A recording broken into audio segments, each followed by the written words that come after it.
Mount & Blade 2 Bannerlord is finally released and it isn't done. Developers are too busy trying to get the game on console that they forgot to make the game. Mount & Blade is a game about becoming the biggest and strongest kingdom. Do you want to experience what it's like to be a Mongolian child with a bow at 3 PM, to being Genghis Khan at 8 PM. Except you won't ever make it as big, because this game is dumb hard. Not hard like, oh I died, let me load my save. It's hard like, oh I died, time to restart the game. Let me explain. I made the greatest kingdom ever made, Kingdom Lasagna, where we parade our heart-stamped banners to show the world of Mount & Blade 2 our love for this Italian dish. However, the other kingdoms apparently don't like lasagna, where they wage war on my tiny kingdom.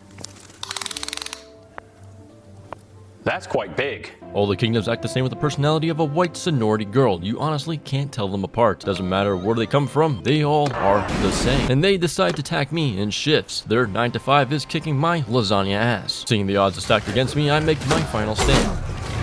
After you lose everything you built for the past several hours, it's time to make a new game. Make the perfect character. Make an overcompensating name. Pick a cool banner that says, hey, I like Game of Thrones. Now you're ready to set out and make a name for yourself. Where you walk a couple of steps to a group of bandits waiting to eat your face. It goes about expected. Where we did well for a while, making friends along the way, but the family name has now been finally settled on Hot D. Where everyone in the family is now named after dragons. Bannerlord comes with the main quest to get you started in this vast world. But in reality, it's a big pain in the ass. You have been tasked to assemble the dragon banner. To bring order either under imperial culture or some other shit. The first mission is to talk to lords who know about the dragon banner, and this game doesn't tell you how to find them. You have to use the encyclopedia to know their last location, all the while growing your clan in the process. Take on lords who say lasagna is a D-tier food, and massacre a town full of villagers. But to massacre a village, you need an army. Go to the villages you're about to commit genocide and recruit their men there. They require food, so make sure to stock up on the cheapest food possible. Grains. Grains equal gains, but your morale will take a hit, because they aren't happy eating the same thing. However, I never see how morale affects anything regardless of how high or low it is. You think your troops will leave the battle or disband your party for low morale, but no, they will stand there eagerly waiting for the ass kicking they're about to receive. The only thing that'll make your troops leave is if you can't pay their wages. Of course, the saying from Sun Tzu, nobody will follow you into battle if you have a yee-yee ass haircut.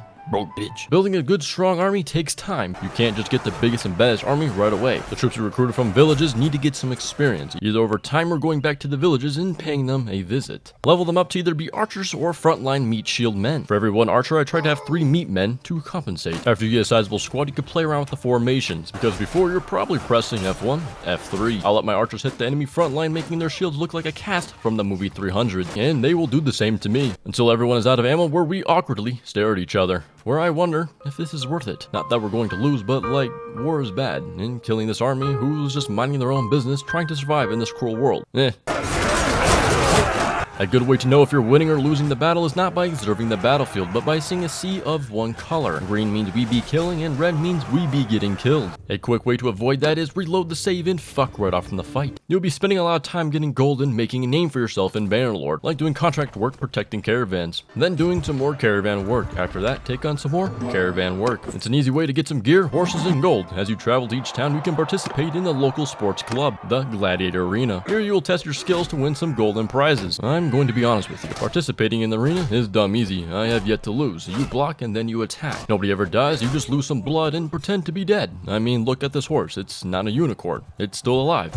As you start sucking less in Bannerlord, you unlock some skills to either better yourself in combat or better your army. You think combat will be the hardest thing in the game, but no, it's renown. Renown is how well you are known across the land. Gaining renown is the biggest pain in the ass. To continue part of the main quest, where you find out that Istina is a cruel bitch. You will need your own kingdom and clan tier 4 renown. To get clan tier 4, you need 900 renown. I guess that isn't too bad, right? No, it's pretty bad. Take the arena for example. You sweat out each round, only to receive 3 renown. This is what we call bullshit. The only way to gain decent renown is to find battles either being equal or have the odds stacked in your favor. Most of the enemies you will be encountering are looters or some sort of bandits that'll run at the first sight of seeing you, and offering no renown that makes it worth your time. So you need to make enemies without pissing off a whole kingdom that will send you back to the main menu. Whip out the trusty encyclopedia and find factions not belonging to any kingdom. Track them down and have a chit-chat telling them you're going to fuck them up. There is one faction that I'm on the hunt for, the Hidden Hand, because they remind me of the Dark Brotherhood from Oblivion, where I'm letting Lucian LeChance know that he still has shooters, or with the archers shooting but not really killing. After you lose your patience, it's time to get in there. Sending the troops and yourself in, smacking them around and chopping their arms off, but that will never be enough for Lucian. Victory screen assessing who died like a bitch and who lived, collecting the loot where you're going to spend some time going through it, to see who needs improved gear, either for yourself or for your captains. Heading back to the arenas where my brother's in a tournament.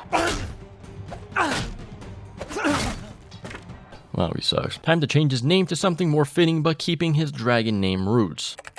Ballsack. Well, back to caravans. As you make a name for yourself, big kingdoms will offer you to be a vassal or a mercenary. A vassal can get land and is the king's bitch. A mercenary gets no land, only money. So I take the Southern Empire's deal on being a mercenary. But I was in the middle of a caravan mission, where that empire's caravan declares war. Well, I guess it's time to destroy that caravan. Time to make a party where an AI will lead it on their own, where they'll earn you gold, acquire their own units, and help you take over the map. Well, that's what I thought they would do. They just became a money pit and end up dying and you wouldn't even know. Speaking of money pits, you go into a town and buy a business. I look into the smithy for making weapons, seeing how everyone is trying to kill each other. I buy it for 28k gold. After a few days, I see how it's doing in profits. Let's see here. Ah, yes. 10 gold a day. Huh. What's the math on that? 10 times 365 divided by 28,000. Excellent. It's going to take over 7 fucking years just to break even. Oh great, someone wants to marry Ballsack. Huh, another money pit. I'm running low on money, it's time to break the game. The game hates you and the only way to enjoy it is to exploit it. Where you and your companions take on a new career of being blacksmiths. Forget the war, forget whatever main quest you're on, and forget about having fun. We're all about making gold, because we're going to need it for what's to come. So to get your money printing machine going, you're going to need wood, charcoal, ore. Our objective is to be making 2-handed long swords. Then we'll go ahead and smelt those swords right back down. We keep doing this and your companions will become better blacksmiths, and eventually you will unlock a tier 2 piece. Make those tier 2 swords and smelt it to nothing. Again. You'll be doing this for quite some time until you get to tier 4. Specifically, this tier 4 sword, aka the gold making machine. You could finally bankrupt the continent, go into trade, and watch how this town loses everything, because your sword that you can make for dirt cheap is worth 8,000 a pop. Hit each town as a traveling merchant, taking everything. Before you know it, you're a multi-millionaire. Now the hard part, getting the dreaded clan tier 4. We have to play devil's advocate, becoming a vassal to an empire. This is where things get interesting, because after a town or castle is taken, it needs a fief. The ruler just can't have it all for himself, so it's up for grabs based on majority vote. Using all the influence I got by just existing, I oppose the ruler and some bozo. We take ownership, but we still serve the ruler.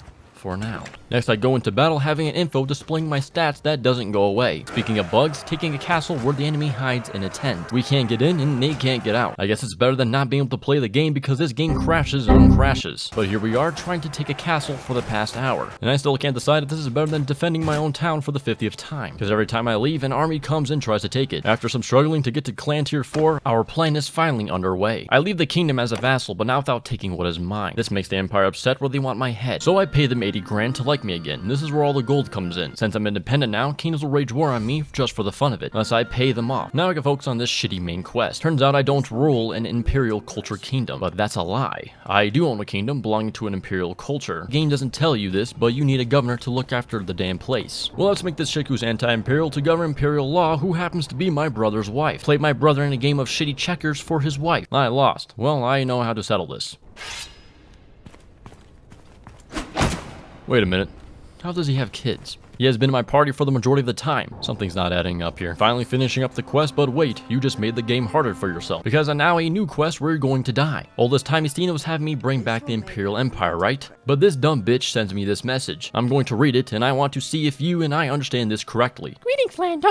We have a new problem. I have had reports of my agents of unusual bandit activities near this whatever castle.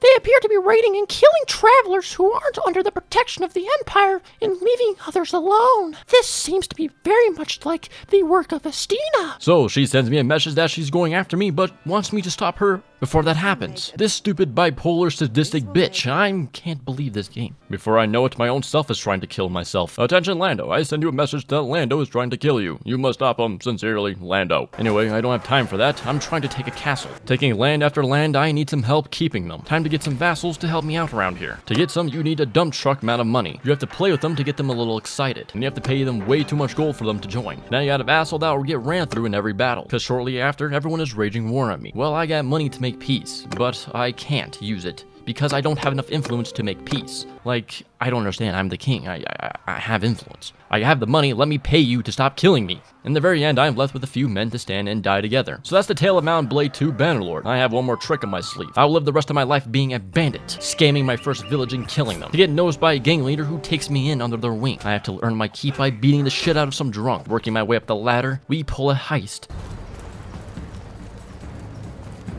Oh god, they're walking like that too. I finally make my way up to top dog. I take on the leader for all the marbles. This will be my most challenging fight yet. Subscribe for more content. My name is Lando. Laters.